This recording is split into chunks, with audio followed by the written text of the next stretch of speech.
ერთიანი ეროვნული გამოცდების საბოლოო შედეგები ცნობილია. შეფასებისა და გამოცდების ეროვნული ცენტრის ინფორმაციით, წელს უმაღლეს სასწავლებელში სწავლის გაგრძელების უფლება 31704 აბიტურიენტმა მოიპოვა. აქედან 11600-ზე მეტი დაფინანსდა. სახელმწიფო გრანტი მოიპოვა 6500-ზე მეტმა ახალგაზრდამ.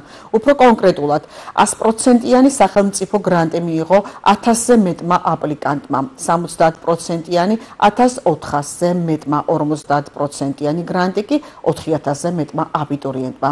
სახელმწიფოს მიერ დაფინანსებულ უმაღლეს საგანმანათლებლო პროგრამებზე ჩაირიცხა 5000-მდე გამოსაცდელი, ქართულ ენაში მომზადების პროგრამებზე სწავლას 1700-ზე მეტი აპლიკანტი გააგრძელებში.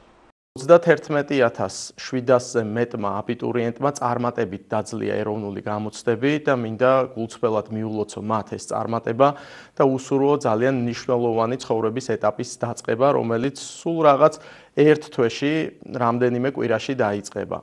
ამასთანავე 11600-ზე მეტმა აბიტურიენტმა მოიპოვა სახელმწიფოს საგრანტო დაფინანსება.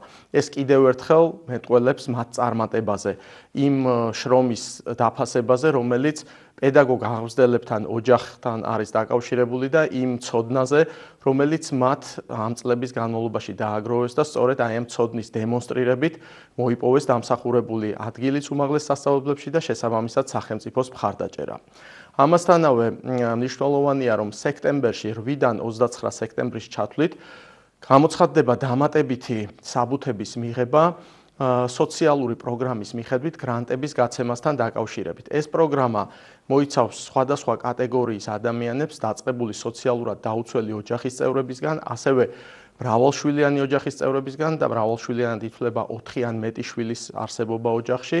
ასევე ეს ეხება მაღალმთიან რეგიონებს, დროებით ოკუპირებული ტერიტორიების გამყოფ ხაზთან ცხოვრებ ახალგაზრდებს და ბევრ სხვა კატეგორიას, რომელიც კანონმდებლობით არის განსაზღვრული, შესაბამისად ნებისმიერ დაინტერესებულ პირს შეუძლია გაეცნოს ამ ინფორმაციას, რომელიც ოფიციალურად აიტვირთება სამინისტროს და ეროვნული გამოცდების სააგენტოს ვებგვერდზე და შესაბამისად შეიტანოს განაცხადი და მოიპოვოს სწავლაზე სრული ან ნაწილობრივი დაფინანსება იმისთვის, რომ გააგრძელოს სწავლა და რა თქმა უნდა, განათლების მიღება მათთვის მაქსიმალურად ხელმისაწვდომი იყოს.